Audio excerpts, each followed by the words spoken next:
Tuesday. Both trade towers have now been attacked and destroyed, with thousands of people either in them or in the immediate area adjacent to them. Was she a victim of the 9/11 attacks, or did something else happen to her the night before? Hello, true crimerers. This is the case of Sneha Phillip. Viewer discretion is advised.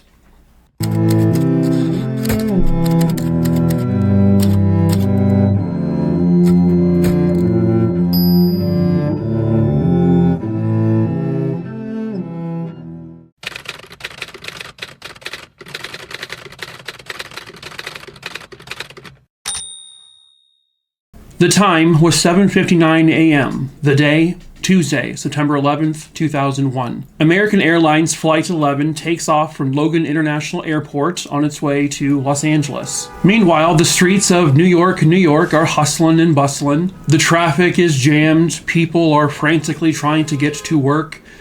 A lot of people had already started their work that morning. This was just another normal day. Nobody knew what was about to come.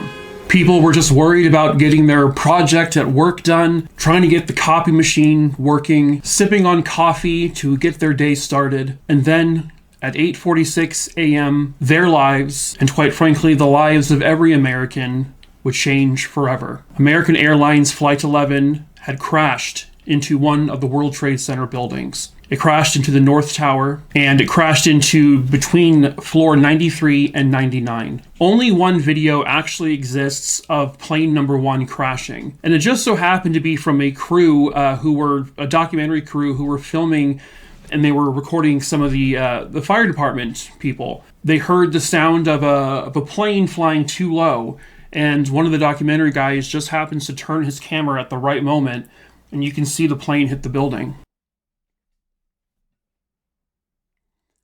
It must have been a tragic accident. This set the city off into a crazy frenzy. No one knew what happened. No one knew why this happened. And then, now with cameras trained on the World Trade Center, with every news station broadcasting what happened, it happened again. United Airlines Flight 175 had crashed into the South Tower of the World Trade Center. It crashed in between floors 77 and 85. Much like with the first building, everyone above where the impact happened was stuck in the building. There was no way they were ever going to get out. It got to a point where people either were thrown out of windows, or they made the decision to, as a lot of people like to say, they chose the type of murder that was going to be coming to them. Some people would stay in the building and they would burn alive. Others decided that the only way out is to jump. And there is footage of 100 to 200 different people falling to their deaths. And then the buildings collapsed. I'm not here to talk about conspiracy theories, or if it was an inside job, it wasn't an inside job. I'm not here to talk about that, because regardless, thousands of innocent people died that day. This obviously changes our history forever. The majority of the bodies of the victims of 9/11 have never been located, and never would be located. You know, when an entire building, the largest buildings in the country, collapse upon you, there's not gonna be anything left. There is one particular victim, however, that has been now officially attributed to being a victim of 9/11, and yet there is no actual proof that she was anywhere near those buildings, because she hadn't actually been seen by anyone since the night before, September 10th, 2001. Sneha Ann Phillip was born in India. She was one of 3 kids, and eventually the family would move from India all the way out to New York. Initially, they settled into Albany, New York, but then they kind of bounced around from location to location. Sneha would go on to graduate from Johns Hopkins University. That was in 1991. She then decided she wanted to pursue a career in medicine, and that's exactly what she ended up doing. She enrolled at the Chicago School of Medicine by 1995, and when she was attending that school, that's when she met a man named Ron Lieberman, a fellow student who was about a year behind Sneha. The two of them would become a couple. They would then move to New York, where eventually they would marry. They married in May of 2000. They had a really small ceremony. It wasn't like anything blown out of proportion or anything. Shortly after getting married, the couple would then get an apartment in the Battery Park City area of New York. And then on September 10th, 2001, Sneha would be seen for the last time. That morning, Sneha and her husband Ron would actually end up going to a court appearance that Sneha had to attend. That is because Sneha was actually facing criminal charges because she had filed what was later to be determined a false sexual harassment claim against a coworker. Now, at this point, she is doing her residency, and she is a doctor. Sneha had her issues there, so go along with falsifying a sexual harassment claim. She also had the hospital she was working at said that she had been tardy to work frequently, and she had alcohol abuse issues. She thought she was fired because she had filed a sexual harassment lawsuit. Now, after the hearing was over that morning, Sneha would end up returning back to their apartment and Ron would go into work. Between 1 p.m. and 4 p.m., they were able to determine that Sneha was on her computer inside the apartment. And then at some point, Sneha contacts her mother and they speak on the phone for some time. According to her mom, the conversation was relatively normal. They talked basically every day almost, just kind of catching up with each other. The only thing that Sneha's mom said that stood out to her that was different was that Sneha told her she was actually planning to go to the Windows on the World restaurant, which is on the top floor of the North Tower of the World Trade Center. It was a popular venue that I think she had a friend that was planning on getting married there in that area, which is actually really common. A lot of weddings would be held there. It was also a really fancy, nice restaurant. She said that the plan to visit that was going to be the following day on September 11th. So the next thing that they know happened is at 5:18 p.m., she is seen on CCTV leaving her apartment building. Then they know she stopped by a local dry cleaners, and then she went shopping at Century 21. At this point, there is CCTV footage of her, and this is the image that you're seeing here are the actual images of this. She is there shopping. She used Ron's credit card. She made a $500 purchase of stuff like lingerie, bed linen, a dress, pantyhose. And it also needs to be addressed that none of those items that they confirmed she purchased were not found in her apartment. They have never been found. When she is seen leaving this store, that is it. That is the last time anyone can report seeing her or even hearing from her. At that point, she falls off the face of the earth. Later that night, Rob, her husband, returns back to their apartment, and this is around midnight, and Sneha isn't there.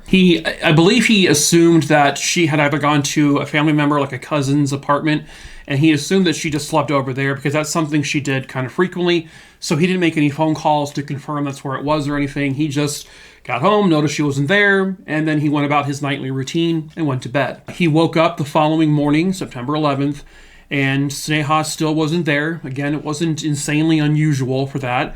He just assumed that she, had slept over, and he didn't really think anything of it. He then goes to work. He is one of the thousands and thousands of people that woke up that morning to a normal morning, got into his work attire, had some coffee, maybe ate some breakfast, went to work. He did not know that a couple of hours after he left his apartment, the world would change forever. Now, their Battery Park City apartment was just a couple of blocks away from the World Trade Center. When the attacks happened, Ron, knowing that he hadn't seen his wife, but also knowing that the apartment is right down the way from where this horrible tragedy just happened, he frantically tries to call the apartment, but he's not getting any response because it sounds like the power had gone out. Later that day, he tries to get into his apartment, but he can't because, again, the power is out and the access to it is electronic. He ends up going to a friend or a family member's place where he then is able to go back the following day on September 12th to try to get into the apartment, and he's able to now, and the entire apartment is now covered in ash. This is all from the plume of the two buildings collapsing. And, the plume covered a massive area. Not only did it cover people from top to bottom as they were trying to flee from the area, but every building, everything. And this plume consists of all of the debris from the Trade Center, cement and the steel, and as grim as it sounds, probably the crushed remains of people. But now, he is concerned. He doesn't know where his wife is. And so he tries to frantically find her. He's not having any success, so he reports her missing to police. And obviously at this time, it's like the police, every first responder they're out there trying to help at the World Trade Center, trying to remove bodies if they can. It was all hands on deck. And so reporting a single person missing was just sort of like one on the pile, because at this point, there are still thousands of people who are unaccounted for. And so Sneha Phillip, her image just became one image of hundreds, if not thousands of images plastered all over walls for all the missing people. And she just sort of got mixed into all of it, because no one really knew. Was she a victim of the World Trade Center? She said she had planned to visit the restaurant, and if she was in the restaurant when the planes hit, she was definitely not alive. Ron reaches out to her family. None of them had heard from her. None of them have seen her. So Sneha's brother would actually end up being on the news. He was on the streets as people were being interviewed, and this is very shortly after the attack happened, and he goes on the news, and he actually lies to them. He claims the last time he spoke to her, she was in the building itself when the attacks happened, and then he lost all contact with her. Now later, this was revealed to be a lie, and he lied because he wanted to put her face and image out there along with everyone else's, because he felt that no one was going to take it seriously because of everything that happened. He did not actually speak to her at all that morning. No one had spoken to her that morning or that afternoon of September 11th. No one had seen or heard from her since the night prior. Eventually, once an investigation into Sneha's disappearance starts to happen, the investigation would discover that at approximately 4 o'clock in the morning, someone had called Ron's cell phone from within the apartment. Now, Ron says, I had no idea.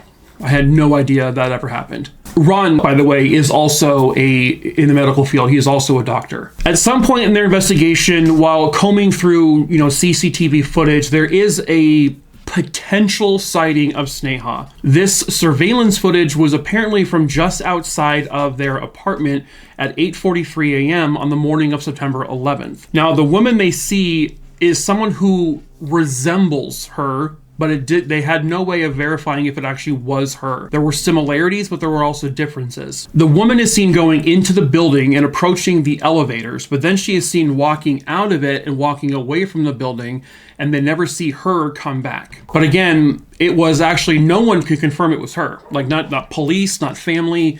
No one saw the image of this woman and said, oh, that's definitely her. No one knew. So because of the chaos of 9/11, and the police and detectives and everyone is so focused on everything to do with the 9/11 incident, he was having a really hard time. Her husband was having a really hard time getting any police officer to investigate her case, and so he ends up hiring a private detective. Now, the private detective at one point tried to suggest to Ron, I think possibly, maybe, Sneha may have tried to use the World Trade Center disaster, tragedy, and she used it as a way to escape, to run away from her life and start something new. No one in her life believed that, but it was just a possibility he threw out there. So like I said earlier, the items she purchased at the Century 21 the night prior to her disappearing were not accounted for. No one has seen them at all. But what's interesting is that Sneha's credit cards in her name, her glasses, her driver's license, all of that was still in the apartment. She had used her husband's credit card to purchase the items the night prior. The other potential that may have happened to her, and again, this is just speculation, is that Sneha may have deliberately taken her own life. She was in a bit of a downward spiral at the time. She had become an alcoholic. She had falsified a sexual harassment claim. She was being fired from her job. And her career, which had just really started as a doctor, had already taken a downward trajectory into the ground. And it's believable that she could have been depressed from all of this, that she was truly in a place of despair and with no hope for her. And once police had looked into these allegations of her being sexually assaulted or sexually harassed, they determined that she had been lying, and then that's what led to the whole court thing. But all of that could have really weighed heavily on her. According to Ron's brother, Ron had apparently caught Sneha having an affair. There were at this point now allegations that Sneha was bisexual, or that she was actually just gay and didn't want to come out or something. And so these rumors of Sneha possibly being bisexual or gay led to people speculating that maybe she was out all night at some sort of gay bar, gay club, possibly with a lover. And that's why the clothing items she purchased weren't actually found in the apartment and have never been found, because she had maybe put them on. She was wearing them that night on September 10th. They really couldn't confirm any of this, though. They couldn't actually confirm that she was having an affair. They couldn't confirm that she was bisexual or gay. Ultimately, it's just speculation because nobody knows. But even if all of that was, true, that still doesn't explain where she is now. No one has come forward to state that, I was with Sneha the night prior. We were lovers. No one has come forward. At the same time, perhaps the people she may have been with the night prior, the night of her disappearance, who she may have, dressed up nice for, this potential lover, maybe they were victims of 9/11, and that's why they never came forward, because they were gone. There are also theories that Sneha may have been murdered on September 10th. Given how her life was on a downward spiral, how she had falsely accused someone of sexual assault, could she have done that to somebody else, and maybe that somebody else retaliated? Maybe she did go out with a lover that night, and maybe that led to something that led to something, to someone killing her. Maybe this lover killed her because, who knows, maybe Sneha said, I'm going to expose this relationship, or, I'm ready to leave my husband and be with you, or something, who knows. Maybe she bumped into the wrong stranger, or maybe a stranger followed her as she left whatever nightclub or bar she may have been at. Maybe someone followed her from the Century 21 store. There's no footage of Sneha entering her apartment building. There is no confirmed camera footage of her leaving the apartment building on the morning of September 11th. So it sounds like Sneha left the Century 21 store and she never got home, which would imply something happened to her that night, especially considering that no one has come forward to say that she was with them. At this point, someone would say something. There is reason to believe that she never got home and something happened to her that night. But again, what is that thing? Was she killed? Was she stalked and then killed? Did she end her own life? Did she dress up, buy all those, nice new clothes to dress up, to jump off a bridge?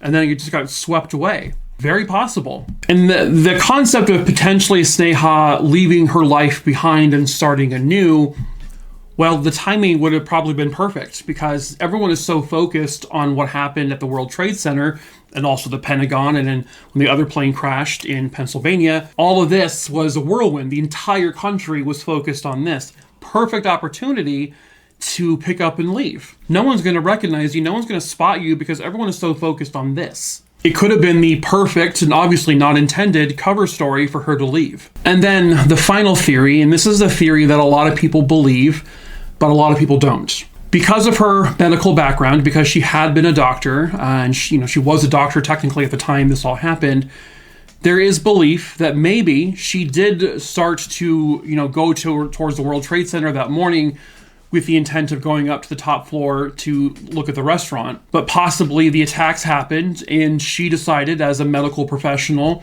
that kicked in and said, I gotta go help people. And maybe she fled to the building to start helping people, to help maybe pulling people out. The issue though there is that, and again, this is, I don't know how anyone could actually verify this or not. It was so obviously chaotic that morning. I mean, everyone was everywhere. It was just a nightmare, obviously. Just swarms of people running from the building. There are firefighters running towards the building. There is just so much chaos going on that no one's going to really recognize that they see one particular person. I say that because no one has ever come forward to state that they saw Sneha anywhere near the World Trade Center on that morning. But again, what are the odds you're going to remember that? I mean, one person amongst a sea of thousands, there's no way you're gonna remember that. So it's very possible that she did run towards those buildings with the intent to help people.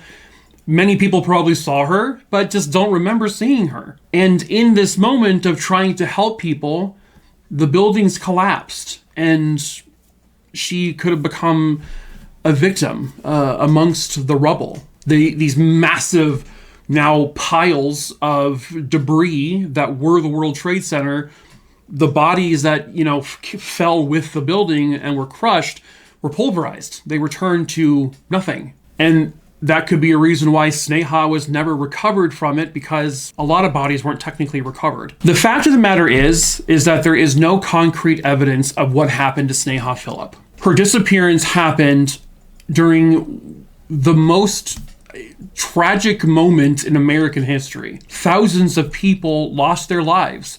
15, 20, 25,000 other people were severely injured in some way. There are still the after effects of people who had breathed in that plume from the two buildings collapsing that would later cause people to die. The morning of September 11th was, without question, the most chaotic morning in American history. One individual person is not going to be remembered in terms of being there visually. Visually remembered. And while it is very possible that she went there that morning to help people and died a hero, they don't know that for sure. Because where was she? Between that last time she was seen at the Century 21 and never seen going back into her apartment building, and no one's come forward to state they were with her that night, because again, you figured someone, if she had a lover, at this point someone would come forward to say that they were with her. But the fact remains is that nobody has. And so no one knows where she was after that last time being seen on camera. Her movements, her whereabouts, completely unknown. And no additional information on her whereabouts has ever come forward.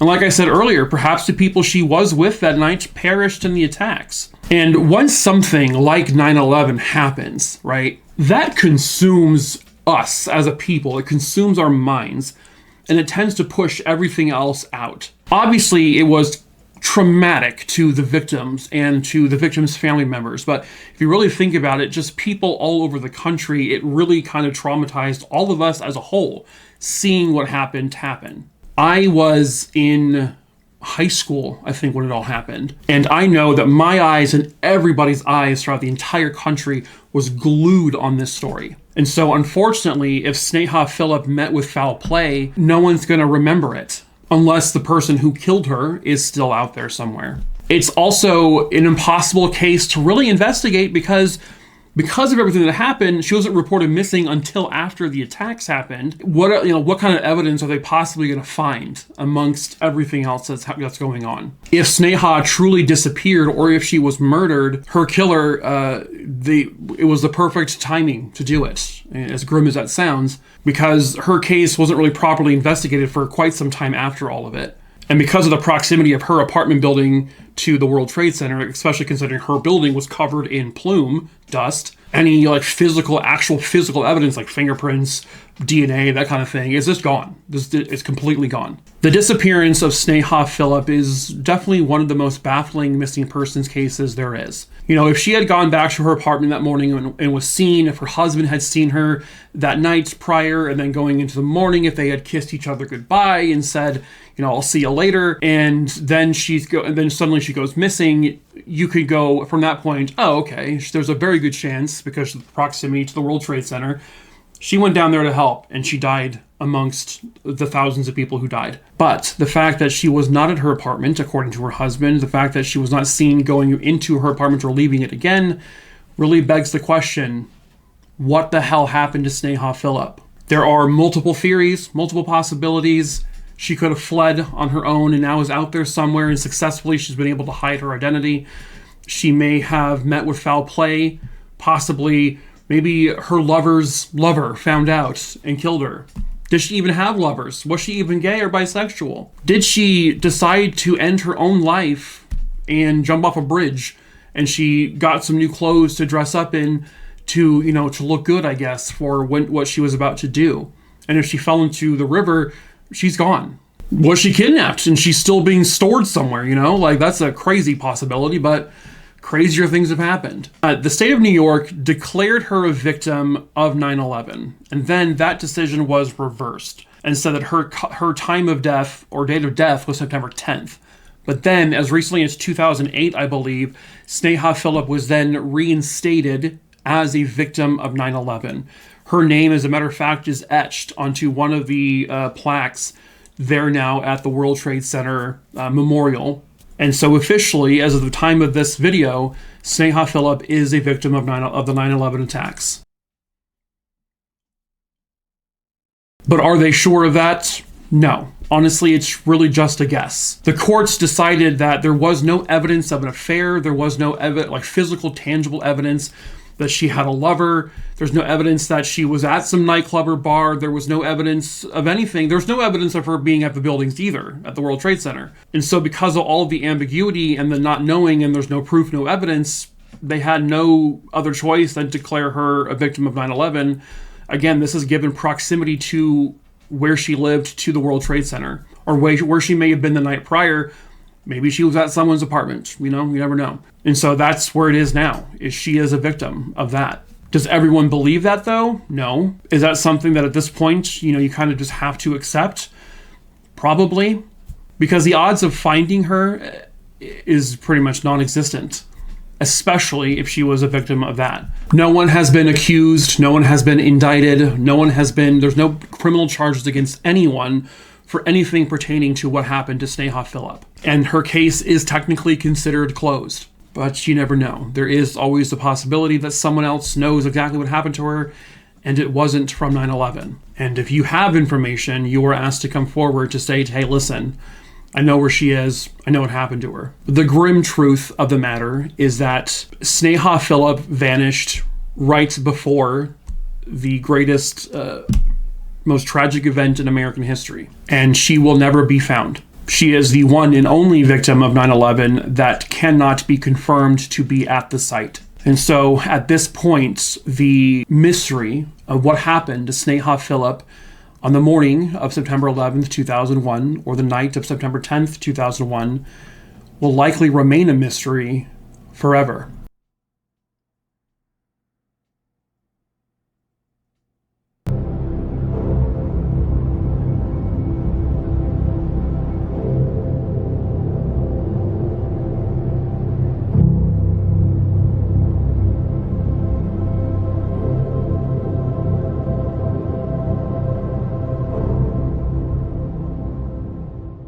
But that is it for this case, True Crime, Aruni, Dooney, Dingleberry Dongs. I hope you found it interesting. As usual, if you are new here, hello, my name is Mike. I tell true crime stories here on TikTok, obviously. So please feel free to subscribe if you're into that kind of thing. Give the video a like, leave a comment so more people see the video. Hit the bell so you're notified when I post a new video. I also tell short form true crime stories over on TikTok. The link to my TikTok is in the link tree, which is in the description of this video below. Feel free to follow that if you want to. I do post compilation videos at the beginning of every month here on YouTube of all my TikTok videos from the month prior. Also in the link tree below, you'll find my case list. It's over 7,200 names long at this point.